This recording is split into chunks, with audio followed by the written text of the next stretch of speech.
करोडो लोकांचे श्रद्धास्थान असलेल्या दीक्षाभूमीची उत्तरेकडील द्वार बंद आहे। ते उघडण्यासाठी जागेचे अधिग्रहण महत्त्वाचे आहे।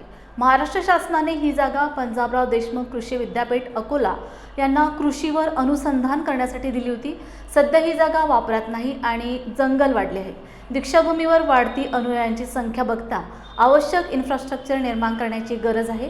त्यामुळे ही जागा दीक्षाभूमी स्मारक समितीला देण्यात यावी अशी मागणी महाराष्ट्र विधानसभेच्या पावसाळी अधिवेशनादरम्यान आमदार आणि माजी मंत्री राजकुमार बडोले यांनी केली।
दिनांक 14 ऑक्टोबर 1956 रोजी डॉक्टर बाबासाहेब आंबेडकरांनी आपल्या कोट्यवधी अस्पृश्य बांधवांना तथागत बुद्धाच्या धम्माची शिक्षा दिली।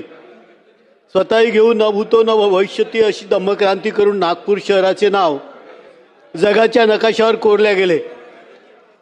दीक्षाभूमीची एकूण जमीन 22 एकर सध्या स्मारक समितीच्या ताब्यात आहे। स्मारकाचे उत्तरेकडील द्वार बंद आहे आणि ते उघडण्यासाठी जागा महत्त्वाची आहे। 1968-69 या महाराष्ट्र शासनाने ही जागा पंजाबराव देशमुख कृषी विद्यापीठ अकोला यांना कृषीवर अनुसंधान करण्यासाठी दिलेली आहे। मौदा लेंड्रा 1266 आराजी 1,22,196 चौरस मीटर, मूळधारक महाराष्ट्र शासन, पट्टेदार पंजाबराव कृषी विद्यापीठ अकोला। ही जागा भारतीय कृषी अनुसंधान परिषद, राष्ट्रीय मुद्रा सर्वेक्षण, भूमी उपयोग नियोजन ब्युरो। एकूण जमीन 30 एकर जागा आहे। ही नियोजित कुठलेही कार्य या ठिकाणी सुरू नाही। जंगल वाढलेल्या या दीक्षाभूमीवर फक्त वाहन स्थळांचीच गरज नाही, एका भव्य यात्री निवास 1000 खोल्या असणारे असावे। या ठिकाणी भारतीय संस्कृतीच्या दृष्टीनं लोकांसाठी अनेक सुविधा असाव्यात। बौद्ध भिक्षूंसाठी या ठिकाणी निवास व्यवस्था असावी व या भूमीवर महत्त्वाची गोष्ट म्हणजे पुस्तकाच्या कोट्यवधी रुपयांचा या ठिकाणी बाजार या ठिकाणी असतोय। तसेच स्त्री पुरुषांसाठी स्वच्छतागृहे मोठ्या प्रमाणात असावी आणि सर्वात महत्त्वाचं म्हणजे बाबासाहेबांनी केलेल्या धम्मक्रांतीच्या स्मृती हृदयात साठवण्यासाठी, नव्या पिढीला मार्गदर्शन करण्यासाठी, क्षणभर उभे राहून त्या क्षणाची आठवण करण्यासाठी, शांतीच्या संदेशाची शिदोरी घेऊन लाखो लोकांना क्षणभर उभे राहण्यासाठी मोकळी जागा अत्यंत आवश्यक आहे। तरी सदर जागा ही डॉक्टर बाबासाहेब आंबेडकर स्मारक दीक्षाभूमी समितीला देण्यात यावी अशी या औचित्याच्या मुद्द्याद्वारे मी मागणी करतो। धन्यवाद। आप देख रहे हैं लॉर्ड बुद्धा टीवी।